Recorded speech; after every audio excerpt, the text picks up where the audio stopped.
Nous poursuivons nos entretiens autour de la commune de Luciane et nous recevons la tête de liste Insem Epea-Luciane et José Galetti. Merci d'avoir accepté notre invitation. Merci pour votre invitation. Vous êtes maire depuis 1995. Avant vous, il y avait eu votre père, les Galettes à Luciane, et c'est 67 ans de règne. Est-ce que vous n'avez pas peur de lasser vos ressortissants en ces temps de dégagisme? Absolument pas. Ce qui est important, je crois, pour nos administrés, c'est d'avoir non pas seulement un maire, mais d'avoir une équipe qui travaille, une équipe qui est au service, une équipe qui répond aux attentes et puis surtout qui s'occupe de développement, donc qui travaille. Développement, un dossier majeur sur votre commune en particulier, l'urbanisation. Luciane est désormais la 7e ville de Corse, x2 en termes de population depuis que vous êtes maire. Vos choix, vos idées, votre développement, Pierrick Nanigne et Tiffaine Urtis-Verrer. Luciane, c'était avant tout un village. Aujourd'hui, la situation est radicalement différente. Ce qui était autrefois le cœur battant de la commune s'est désormais essoufflé et petit à petit, l'activité et les populations ont migré vers le littoral. Cet hôtel de ville construit dans la plaine, c'est certainement l'image la plus frappante de cette nouvelle orientation. Flambant neuf, il est le symbole du nouveau virage pris par la commune. Dans la même zone, à quelques mètres, voici derrière moi le dernier projet du maire José Galetti, baptisé le premier écoquartier de Corse. 200 logements sont sortis de terre, dont une partie réservée à la gendarmerie, pour un coût total de 35 millions d'euros.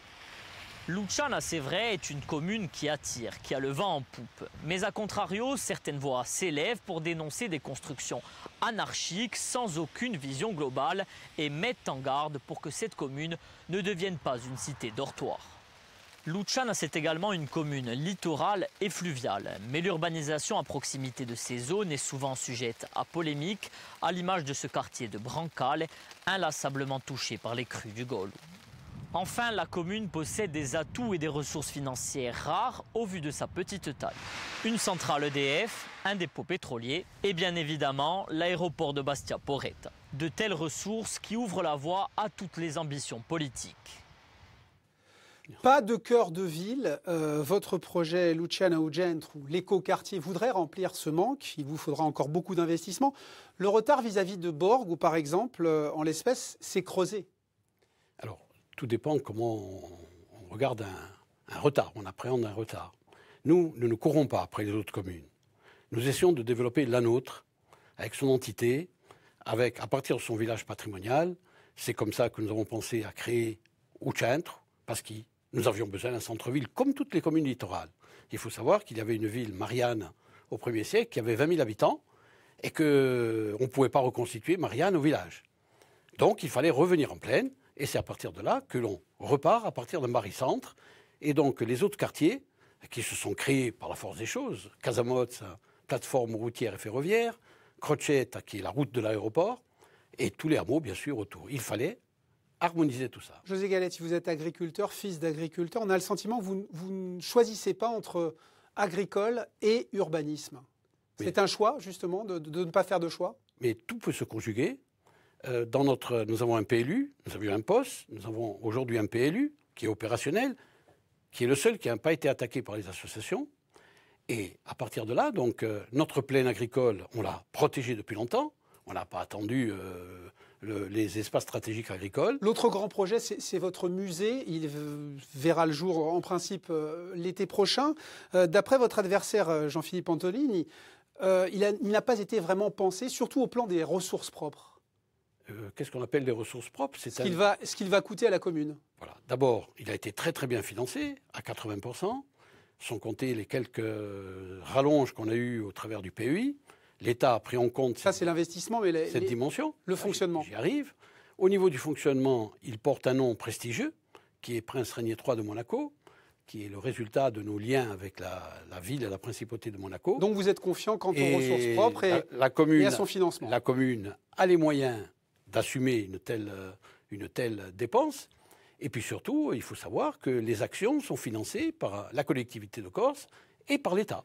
Politiquement, José Galetti, des militants de FEM pourraient être sur votre liste. Vous confirmez? Oui, je confirme. Luciane a toujours été, Insem Epea-Luciane, de par son nom, a toujours essayé de rassembler du monde. Ça préfigure d'un ralliement à Gilles Simeone, à la majorité territoriale? Écoutez, on en parlera l'an prochain. Et simplement. Si Bigouille a basculé, si vous rejoignez la démarche de Gilles Simeone, l'intercommunalité Maranagolo pourrait aussi basculer. Je voudrais apporter quand même une précision.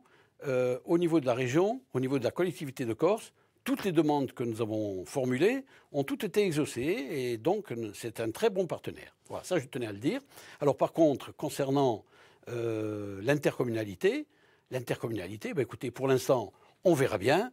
D'abord, il faut gagner l'élection municipale et puis après, nous en reparlerons à ce moment-là. Sans doute que vous avez quand même intégré ce fait dans votre stratégie politique. On connaît un petit peu votre intelligence politique. Pour l'instant, nous travaillons très bien avec Borgo. Il n'y a aucun problème. Merci beaucoup José Galette. Verdict le 15 mars prochain, puisqu'il n'y aura qu'un seul tour, a priori 2 seules listes à Luciane.